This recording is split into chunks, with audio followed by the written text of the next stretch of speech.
Samsung ने कुछ दिन पहले ही अपना S25 अल्ट्रा निकाला है और 16 Pro Max को आए को कुछ टाइम हो गया है और ये दोनों ही बेस्ट फोन्स के लिस्ट में आते हैं। तो मैंने दोनों को काफी प्रैक्टिकली कंपेयर किया है और एक विनर जरूर निकलेगा। तो चलो फिर डिजाइन से नहीं परफॉर्मेंस से शुरू करते हैं। एक तो मुझे समझ नहीं आता लोग बेंचमार्क्स दिखा के सब कुछ कैसे जज कर लेते हैं। आई मीन एंतुतु रियल लाइफ में कौन इंस्टॉल कर रहा है, इसीलिए बेंचमार्क्स को एक्सपोज करने में बड़ा मजा आता है। चलो दिखाता हूँ। सबसे पहले एंतुतु देख लो 8 एलीट का ज्यादा है। फिर गीकबेंच सीपीयू देख लो, सिंगल कोर में आईफोन ज्यादा है और मल्टी कोर में अल्ट्रा ज्यादा है। और गीकबेंच जीपीयू में आईफोन 1.7 टाइम्स ज्यादा है। 3D मार्क में भले ही आईफोन की स्टेबिलिटी ज्यादा है, लेकिन अगर आप लूप स्कोर देखोगे तो अल्ट्रा में हर एक लूप का स्कोर बहुत आगे है और परफॉर्मेंस भी बहुत हाई से शुरू हो रही है। और इस टेस्ट में आईफोन ने 15% बैटरी लूज कर दी, जबकि अल्ट्रा ने 13% करी है और एवरेज एफपीएस भी अल्ट्रा के ही ज्यादा है। लेकिन क्या ये सारे नंबर्स रियल लाइफ में ट्रांसलेट होते हैं?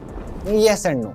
पहले गेमिंग वालों को देखते हैं, फिर नॉन गेमिंग की भी बात करेंगे। दोनों फोन्स में मैंने 60 FPS पे 30 मिनट्स के लिए गेम खेले हैं और 60 FPS पे खेलने के दो रीजन। पहला ये कि अल्ट्रा में सारे बड़े गेम्स मैक्स 60 FPS ही सपोर्ट करते हैं, सिर्फ BGMI अकेला है जो 90 करता है। और दूसरा ये कि एप्पल का जो टूल आईफोन के FPS मेजर करने के लिए यूज होता है वो मैक्स 60 FPS तक ही रिकॉर्ड कर सकता है। तो इस बात को ध्यान में रखते हुए सारी परफॉर्मेंस टेस्टिंग का डेटा आपकी कंप्यूटर स्क्रीन पे ये रहा। अगर इसको देख के कंक्लूजन ड्रॉ करें तो परफॉर्मेंस दोनों की ही बहुत क्लोज है और आईफोन थोड़ा ज्यादा गर्म होता है एज कम्पेयर टू अल्ट्रा, क्योंकि सैमसंग के पास ठंडा करने वाला मैकेनिज्म एप्पल से थोड़ा बेटर है। बट परफॉर्मेंस दोनों में ही ड्रॉप नहीं होगी, कंसिस्टेंट रहते हैं। बट मेरे केस में बैटरी अल्ट्रा में जल्दी ड्रॉप होती है। इसकी पूरी डिटेल्स मैं आपको बैटरी वाले सेक्शन में देता हूँ। एक बार दोनों के इंडिविजुअल FPS स्टैट्स भी आप देख लो। ये गेंशिन इम्पैक्ट के हैं, ये वुदरिंग वेव्स के हैं और ये ज़ेनलेस ज़ोन 0 के हैं और लास्ट ये रहा BGMI। इस सबको देख के मैं बोल सकता हूँ कि अल्ट्रा की परफॉर्मेंस इंप्रूव हुई है, लेकिन आईफोन अभी भी राजा रहेगा। चाहे 60 FPS में बड़ा अंतर नहीं है, लेकिन हर गेम में आपको 120 FPS का सपोर्ट यहाँ पे मिलेगा और 120 पे भी हल्के फुल्के फ्रेम ड्रॉप्स को छोड़ के आपको कोई तकलीफ नहीं होगी। तो गेमिंग के लिए मैं आज भी आईफोन को प्रायोरिटी दूंगा। अब अगर आप ये सब नहीं करते, आप सिर्फ नॉर्मल फोन चलाते हो,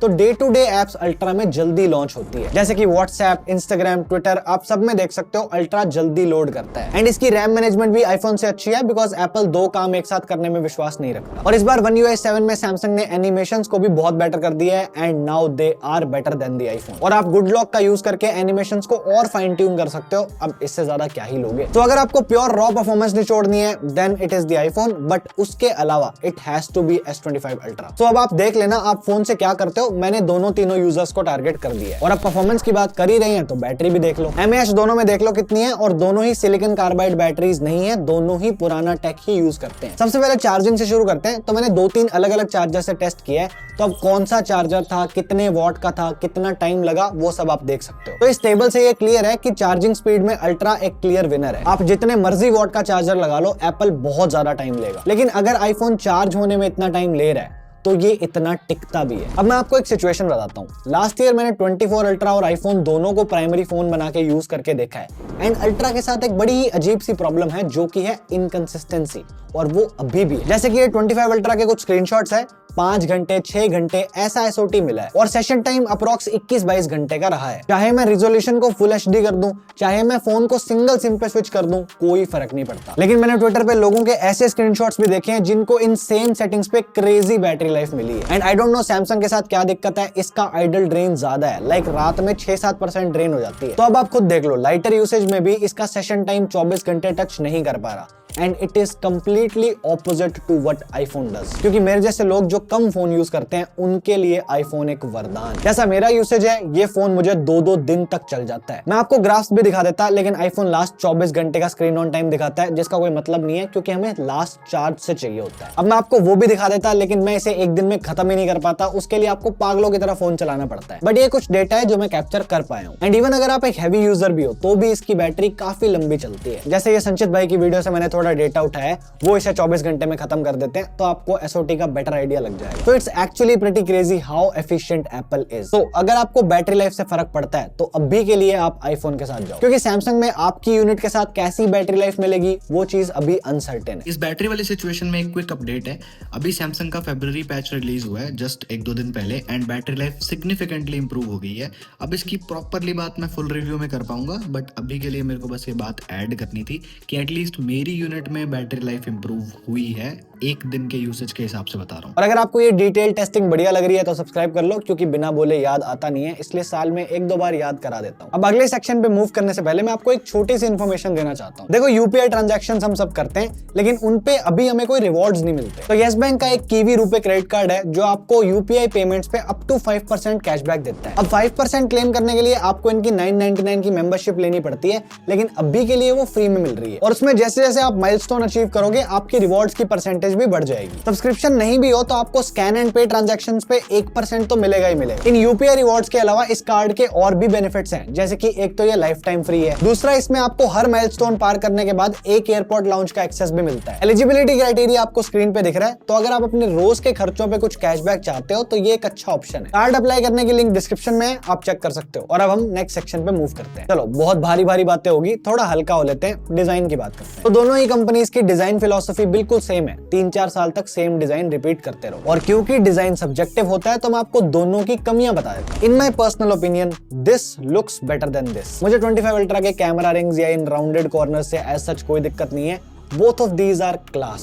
And practically speaking, अल्ट्रा का होल्ड पहले से कंफर्टेबल हुआ है due to its better weight distribution. अब ये आईफोन से भी हल्का फील होता है। और देखो, कंपनीज चाहे कुछ भी बोले, दोनों साइड आर्मर ग्रेड है, सिरेमिक शील्ड 2 है, चाहे डायमंड लगा के दे दे, लेकिन आप एक टेम्पर्ड ग्लास और स्क्रीन प्रोटेक्टर जरूर लगा के रखना, क्योंकि चीज चाहे कितनी भी सुंदर हो, अगर संभाल के नहीं रखोगे तो एक दिन टूट ही जाएगी। एडिशनल पर्क्स देखें तो आईफोन में आपको एक कैमरा कंट्रोल बटन मिलता है, जिसका कोई सिर पैर नहीं है, ये बिल्कुल किसी काम का नहीं है। जबकि सैमसंग में आपको S पेन मिलता है, जो कि अब सिर्फ पेन रह गया है, बाकी सब तो खत्म हो गया है। फोटो अब ले नहीं सकते और लिखते बहुत कम लोग हैं, लेकिन अभी भी ये कैमरा कंट्रोल जितना यूजलेस नहीं है। लेकिन प्रैक्टिकल साइड देखें तो दोनों में ही IP68 की रेटिंग मिलती है। लेकिन आईफोन 30 मिनट्स तक 6 मीटर डीप जा सकता है, वहीं सैमसंग 1.5 मीटर तक जा सकता है। और एक चीज, जो सैमसंग की ये रिंग निकाल के हल्ला कर रहे हैं, तो पहले तो ये देख लो कि उसमें जोर कितना लग रहा है। आधों में तो इतना जोर ही नहीं होगा। और दूसरा, ये रिंग्स अपने आप निकल के नहीं गिरने वाली। जैसे 15 प्रो मैक्स का बैक ग्लास अभी तक किसी का क्रैक नहीं हुआ, ये भी नहीं होगा।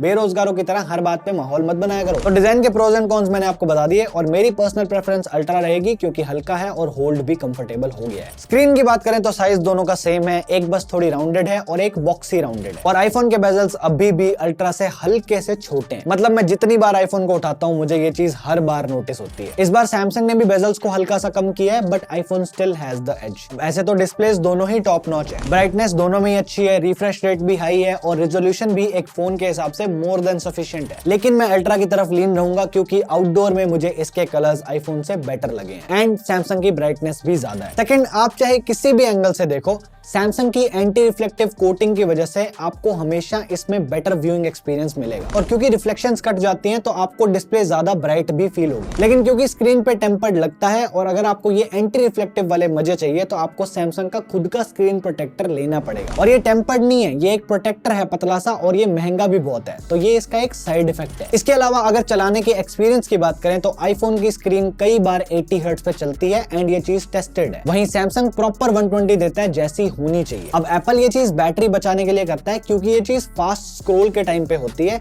तो लोगों को ये उतनी नोटिस नहीं होगी। बट ऐसे तो फिर आप परफॉर्मेंस भी ड्रॉप कर दो, क्योंकि इतना किसको ही चाहिए। कम से कम जो चीज प्रॉमिस करी है वो तो दो। और एक चीज, इंटरनेट पे काफी हल्ला मचा हुआ है कि सैमसंग की स्क्रीन 8 बिट है, आईफोन की 10 बिट है। और मैं ये नहीं कह रहा 10 बिट देना बुरा है, लेकिन वो होने से एक सिग्निफिकेंट डिफरेंस नहीं आएगा। अब कुछ लोग खड़े हो जाएंगे कि भाई तूने आईफोन के 80 हर्ट्ज को तो बोल दिया। हाँ भाई, क्योंकि वो दिखता है, ये नहीं दिखता। और 10 बिट का कंटेंट कहाँ है? और कितने हो जो नेटफ्लिक्स का HDR प्लान लेके उसे छोटे छोटे फोनों में देख रहे हो? तो लड़ाइयां करनी है कर लो, लेकिन प्रैक्टिकलिटी भी एक चीज होती है। और मैं ये पर्टिकुलर सैमसंग के डिफेंस में नहीं बोल रहा, ये हर उस फोन पे लागू होती है जो 8 बिट की डिस्प्ले देता है, क्योंकि उसमें कोई प्रॉब्लम नहीं है। So for me the screen goes to Samsung. अब हम UI की लड़ाई करवाते हैं, और ये थोड़ी लंबी चलेगी। देखो, सबसे पहले तो आपको ये फिगर आउट करना पड़ेगा कि आपको iOS पसंद है या एंड्रॉइड, और ये उतना भी मुश्किल नहीं है। अगर आपको फोन अपने हिसाब से यूज करना है कि आप हर चीज बदल सको, चाहे बदलते नहीं हो, लेकिन ऑप्शन हो तो अच्छा रहता है, तो आप One UI के साथ चले जाओ। और अगर आपको चाहिए कि बस काम हो जाए, कंपनी जैसा बनाएगी वैसा ही अच्छा है, तो आप iOS पे चले जाओ। अब कॉमन चीजें देखें तो सैमसंग में भी आपको डायनेमिक आइलैंड जैसा फीचर मिल रहा है, एंड इन्होंने इसे एप्पल से बेटर बनाने की कोशिश करी है। एक तो इसकी पोजीशन नीचे वाली साइड है, तो एक्सेस करना ईजी है। सेकंड, आईफोन में आप बस 2 एक्टिविटीज डाल सकते हो, लेकिन यहाँ पे काफी सारी आ जाती है, एंड ये डायनेमिक आइलैंड के कंपेरिजन में थोड़ा ज्यादा स्मूथ भी है। सेकेंडली, अब सैमसंग ने लॉक स्क्रीन कस्टमाइजेशन भी आईफोन से ली है, और उसमें कंट्रोल भी ज्यादा ज्यादा दी है। आईफोन में ये बड़ा ही सिंपल है, कुछ गिने चुने ऑप्शंस है, ज्यादा कुछ आप ऐड नहीं कर सकते।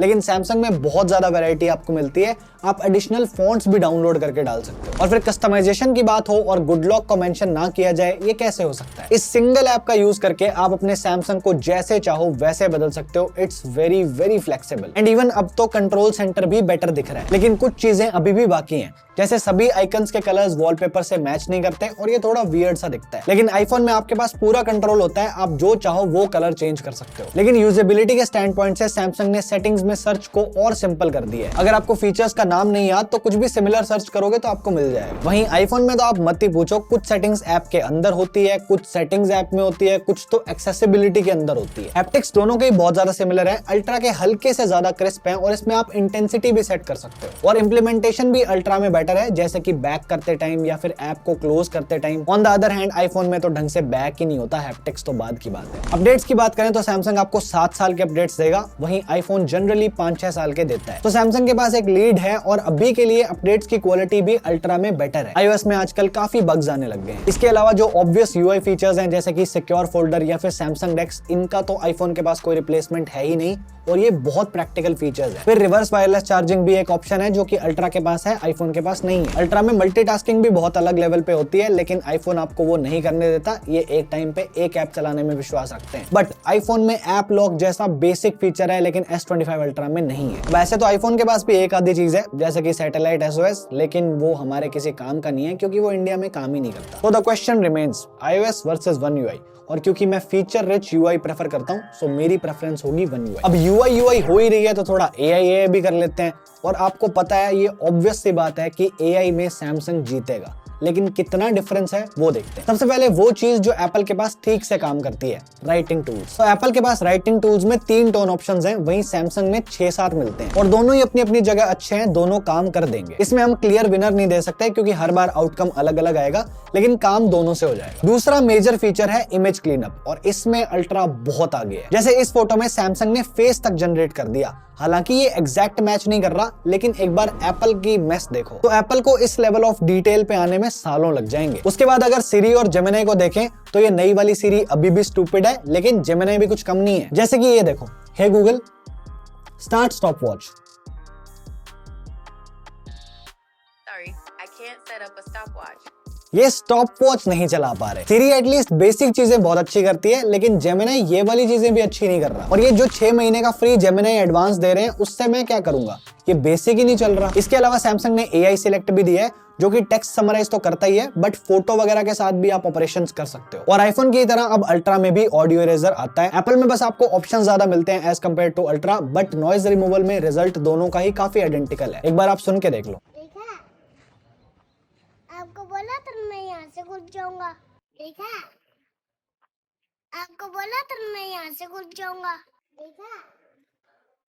आपको बोला था मैं यहाँ से घुस जाऊंगा। और सर्कल टू सर्च तो है ही, जिससे अब आप गाने भी ढूंढ सकते हो। So yes, iPhone needs to touch grass when it comes to AI। लेकिन सैमसंग की AI 2025 के बाद पेड हो जाएगी। अब ये कितने पैसे लेंगे, किस रीजन में पेड होगी, ये सब अभी तक नहीं बताया है। एंड अगर आज एक कंपनी पेड बनाएगी तो कल को बाकी भी बना देंगे, सो ये कोई जजमेंट फैक्टर होना नहीं चाहिए। अभी प्रेजेंट की बात करें तो सैमसंग की AI इंप्लीमेंटेशन बाकी किसी भी स्मार्टफोन ब्रांड से बहुत आगे है। नेटवर्क को देखें तो it is slightly better on Samsung, मतलब मुझे आउटडोर में कम फ्लाइट मोड को ऑन ऑफ करके देखना पड़ता है। आईफोन का खराब नहीं है, बट अगर सैमसंग 10 में से 10 है तो आईफोन 9 है। स्पीकर्स हमेशा से ही आईफोन के सुपीरियर रहे हैं, लेकिन सैमसंग ने इस बार गैप को ऑलमोस्ट खत्म कर दिया है। इसके स्पीकर आईफोन के बहुत क्लोज साउंड कर रहे हैं और कुछ ट्रैक्स पे बेटर भी हैं, but iPhone still takes. The reason is iPhone पे फुल वॉल्यूम में डिस्टॉर्शन नहीं आती। अल्ट्रा में लाउडनेस मैच हो गई है, लेकिन आवाज अभी भी एप्पल की जितनी बेसी और लेस डिस्टॉर्टेड नहीं है। तो अल्ट्रा के स्पीकर्स में एक्सपोनेंशियल इंप्रूवमेंट आया है, but iPhone is still in the lead. अब हम one of the most important sections camera पे चलते हैं और शुरू में जूम से करना चाहूंगा। 3x पे देखेंगे तो डिटेल सैमसंग के पास बेटर है। 5x यूज करके दिन में जूम करेंगे तो फोटोज में डिटेल्स बहुत ही ज्यादा सिमिलर है, मतलब सिर्फ कलर्स का ही फर्क दिखता है। बट कई बार आईफोन टेक्सचर को बड़ा अच्छा कैप्चर करता करता है, लेकिन 5x से आगे जाते ही आईफोन पीछे रह जाएगा। चाहे आप 10x पे देख लो, चाहे आप 25x पे देख लो, सैमसंग में इमेजेस काफी क्रिस्प रहती हैं। और फिर सैमसंग की जूम रेंज भी आईफोन से 4 गुना ज्यादा है। So it's a clear win for Samsung. अब हम मेन कैमरा की बात करते हैं और इसके आउटपुट को हम 3 सेक्शन में डिवाइड करते हैं। सबसे पहले डिटेल्स, और इसमें आईफोन के पास एक क्लियर एज है। एप्पल का जो 24 मेगापिक्सल का आउटपुट है वो काफी क्रेजी है। हल्का सा जूम करके ही आपको एक विजिबल फर्क नजर आ जाता है कि एप्पल ज्यादा डिटेल्ड इमेजेस निकालता है, और ऐसा एक भी बार नहीं होगा कि आपको सैमसंग में ज्यादा डिटेल्स दिख जाएं। It's always the iPhone. दूसरा हम बात करते हैं कलर्स की।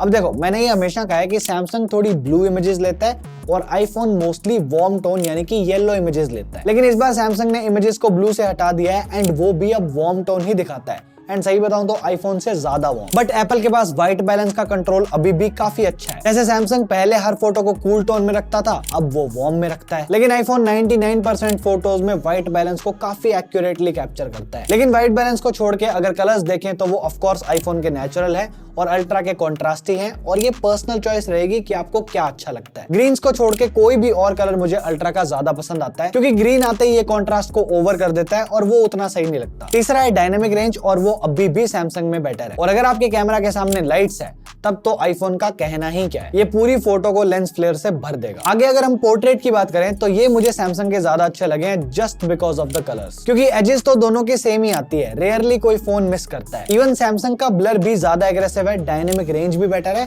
एंड इवन स्किन टोन भी सैमसंग में ही अच्छी है। एक्यूरेट नहीं कहूंगा बट अच्छी है। आईफोन थोड़ा accurate natural skin tone produce करता है। एक में बहुत म्यूटेड कलर्स हैं, एक में बहुत ज्यादा ही कॉन्ट्रास्टी हो गया है। दोनों के बीच का सा रिजल्ट अच्छा लगेगा, बट मोस्ट केसेस में सैमसंग बेटर है। बट रात को चीजें कंप्लीटली ऑपोजिट हो जाती है, क्योंकि आईफोन रात को फोटोज में वार्मथ ऐड करता है, जिसकी वजह से स्किन टोन थोड़ी बेटर लगती है। एंड सैमसंग के रात के पोर्ट्रेट्स में काफी ग्रेन भी है, और कुछ फोटोज में तो अननेसेसरी शार्पनेस भी है, but sometimes it produces nice results as well. तो दिन के पोर्ट्रेट्स के लिए 25 अल्ट्रा और रात के लिए 16 प्रो मैक्स। एक पिक करना हो तो आई चूज S25 अल्ट्रा, क्योंकि मोस्टली लोग दिन में ही फोटोज लेंगे। अल्ट्रा वाइड को देखें तो कलर्स दोनों ही फोन्स में मेन कैमरा की फोटोज से बिल्कुल मैच करते हैं, कोई फर्क नहीं आता। और दोनों को अलग से कंपेयर करें तो डिटेल्स सैमसंग में ज्यादा है, क्योंकि इन्होंने 50 मेगापिक्सल पे शिफ्ट कर दिया है and it is working really well. और आईफोन में फ्लेयर्स की दिक्कत भी आ सकती है, और कलर्स को देखें तो सैमसंग को कंट्रास्ट बढ़ाना होता ही है, एप्पल म्यूटेड रखता है। और वहीं अगर हम रात को देखें तो सब कुछ मिक्स्ड है, कुछ भी कंसिस्टेंट नहीं है। जैसे कई बार HDR आईफोन का बेटर होगा, कई बार सैमसंग का,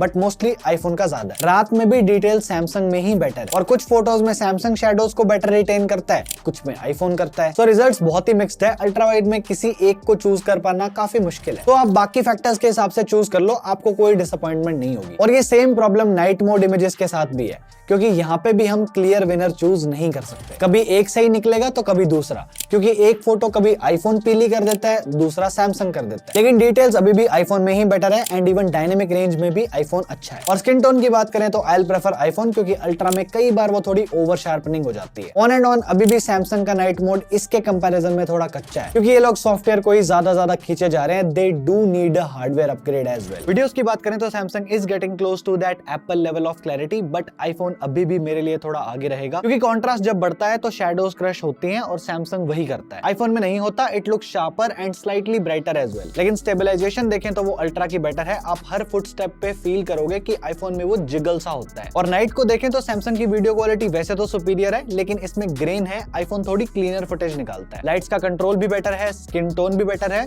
सो for videos iPhone still takes it. Selfies की बात करें तो सन के अगेंस्ट सैमसंग आपको एक पर्पल टिंट देता है, लेकिन अगर आपके सामने एक लाइट सोर्स है देन सैमसंग की सेल्फीज काफी तगड़ी आती हैं। पिछले 2-3 सालों में इन्होंने अपने सेल्फी गेम को काफी स्ट्रॉन्ग किया है। ऑल्दो सेल्फी पोर्ट्रेट्स में एज डिटेक्शन अभी भी आईफोन की बेटर है, but overall selfie game ultra का ज्यादा स्ट्रॉन्ग है। बट सेल्फी वीडियोस की बात करें तो वो आईफोन के पास है, क्योंकि आप स्किन टोन ही देख लो, सैमसंग में थोड़ी पेल सी है, एंड इवन डायनेमिक रेंज भी आईफोन काफी क्रेजी मैनेज करता है। जैसे यहाँ फेस पे इतनी हार्श सनलाइट को आईफोन कितना सही से एक्सपोज कर रहा है। तो अगर आपको व्लॉगिंग वगैरह करनी है तो आईफोन में आपको एक बेटर आउटपुट मिलेगा। So for me, for the very first time, camera win goes to the iPhone. अब प्राइसिंग ऑब्वियसली सैमसंग की कम है, लेकिन अगर आप दूसरी कंट्री का आईफोन जुगाड़ कर सको तो ऑलमोस्ट सेम पड़ेगा और कोई फर्क नहीं होता। तो मेरे से जितना प्रैक्टिकल टेस्ट हो सकता था उतना मैंने कर दिया। आई होप आपको परचेज डिसीजन में हेल्प मिलेगी। बड़ी लंबी वीडियो बन गई है, मेरा आज का हो गया है। This is it from my side. Thank you so much for watching. I am Devanshu and I am on leave. Till the next one.